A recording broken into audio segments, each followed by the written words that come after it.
नमस्कार। सोचिए, किसी भी लोकतंत्र के लिए संविधान कितना जरूरी होता है ना, जैसे शरीर के लिए आत्मा। बिल्कुल। और प्रस्तावना वो तो समझिए संविधान का एक तरह से परिचय है, उसका सार। हाँ, और अगर उस सार में, उस परिचय में एक शब्द भी बदल जाए तो फिर बहस छिड़ना लाजमी है।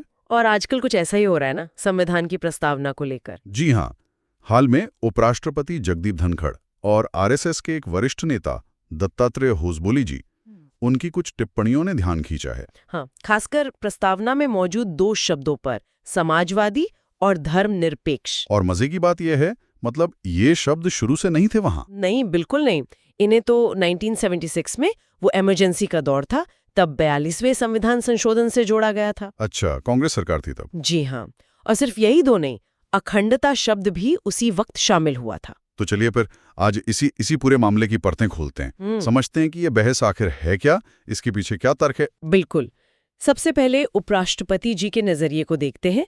जगदीप धनखड़ जी का मानना है कि प्रस्तावना वो तो संविधान का मूल दर्शन है, उसे बदला नहीं जाना चाहिए था। मतलब एक तरह से वो कह रहे हैं कि ये स्थायी होना चाहिए था। हाँ, उनका कहना है कि ये एक तरह से संविधान निर्माताओं की जो सोच थी, उनकी बुद्धिमत्ता थी, उसके साथ विश्वासघात जैसा है। उन्होंने तो इसे नासूर तक कह दिया। नासूर? अरे बाप रे, ये तो काफी वजनदार शब्द इस्तेमाल किया उन्होंने। जी। उनका मुख्य तर्क ये है कि ये जोड़े गए शब्द समाजवादी, मतलब सामाजिक आर्थिक बराबरी की दिशा में प्रयास, और धर्मनिरपेक्ष यानी राज्य का धर्म से तटस्थ रहना, ये शब्द देश में उथल पुथल ला सकते हैं, ऐसा उनका मानना है। उथल पुथल किस तरह की? उन्होंने ये भी जोड़ा कि ये भारत की सनातन भावना का अपमान है। मतलब जो भारत के पारंपरिक चिरंतन मूल्य माने जाते हैं, उनके खिलाफ हैं ये शब्द। और जिस तरह ये जोड़े गए उस प्रक्रिया पर भी उन्होंने सवाल उठाया है। उन्होंने कहा कि शायद भारत ही ऐसा देश है जिसने अपनी प्रस्तावना में बदलाव किया। अच्छा। और वो भी तब जब ज्यादातर विपक्षी नेता जेल में थे। मतलब कोई खास बहस या चर्चा नहीं हुई इस पर, ऐसा उनका कहना है। तो वो एक तरह से कह रहे हैं कि इस पर दोबारा सोचने की जरूरत है। हाँ, उन्होंने कहा कि हमें इस पर विचार करना चाहिए। ठीक है। और इसी से मिलती जुलती बात आरएसएस नेता दत्तात्रेय होसबोले जी ने भी कही है। जी बिल्कुल। उन्होंने भी इन्हीं दो शब्दों समाजवादी और धर्मनिरपेक्ष की समीक्षा, मतलब रिव्यू करने की बात कही। आरएसएस का क्या तर्क है इसके पीछे? उनका तर्क भी कुछ वैसा ही है कि ये शब्द डॉक्टर अंबेडकर ने जो मूल संविधान बनाया था उसमें नहीं थे। अच्छा।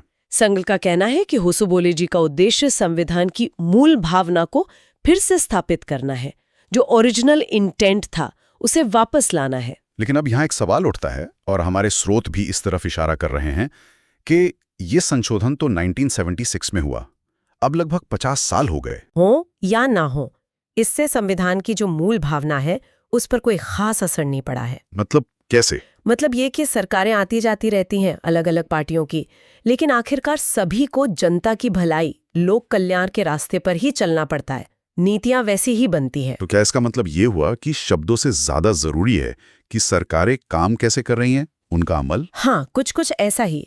स्रोत ये भी इशारा करते हैं कि जैसे मौजूदा सरकार है, उनकी भी कई नीतियां सबका साथ, सबका विकास जैसे विचारों पर ही आधारित हैं, जो कहीं ना कहीं अगर आप देखें तो समाजवादी और धर्मनिरपेक्ष सिद्धांतों की जो भावना है उससे मिलती जुलती हैं, भले ही वो इन शब्दों को सीधे तौर पर इस्तेमाल ना करें या इनसे सहमत ना हो। अच्छा, तो स्रोत ये कह रहे हैं कि ये बहस का मुद्दा नहीं होना चाहिए। हाँ, उनका कहना है कि ये वक्त विवाद का नहीं है, बल्कि संविधान के जो सिद्धांत हैं उन पर ईमानदारी से अमल करने का है। और एक तरह से ये चेतावनी भी है कि भाई जिन शब्दों से इतने दशकों में कुछ बिगड़ा नहीं, हाँ, कहीं उन्हें हटाने से बेवजह की परेशानियां ना खड़ी हो जाएं। सही पकड़ा आपने। तो देखिए, मामला सिर्फ दो शब्दों का नहीं रह गया है। तो फिर क्या है? ये संविधान को देखने के दो अलग अलग नजरियों का टकराव है।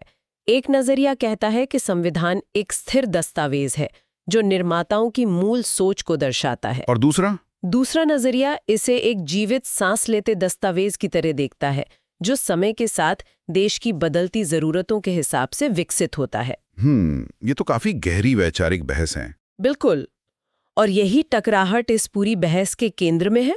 तो अगर हम संक्षेप में देखें तो एक तरफ मांग है कि 1976 में जोड़े गए इन शब्दों की समीक्षा हो या इन्हें हटाया जाए क्योंकि ये मूल भावना से मेल नहीं खाते, ऐसा तर्क है। जी। और दूसरी तरफ ये तर्क है कि भाई अब ये शब्द हमारे शासन के, हमारे सिस्टम के स्वीकृत सिद्धांत बन चुके हैं। हाँ, और इन्हें हटाना शायद जरूरी नहीं है और हो सकता है कि इससे कुछ नुकसान ही हो। बिल्कुल, और यहीं पर हम श्रोताओं के लिए एक सवाल छोड़ सकते हैं सोचने के लिए जरूर। कि किसी संविधान की मूल भावना ज्यादा महत्वपूर्ण है या उसमें लिखे गए शब्द?